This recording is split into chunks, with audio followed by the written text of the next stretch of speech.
Hello everyone and welcome to the Dex Imaging Help Desk YouTube channel.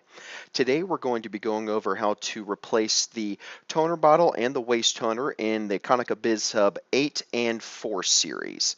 So the first thing that we're going to do is we're going to open up the front panel of the copier so we can see both the toner bottle and the waste toner.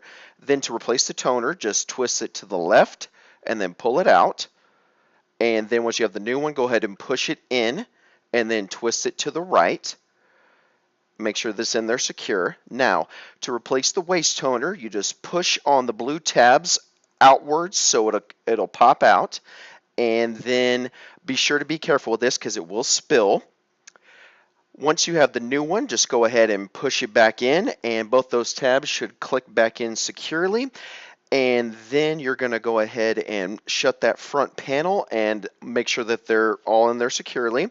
And you're done. So thank you for watching the Dex Imaging YouTube channel, and please subscribe to us.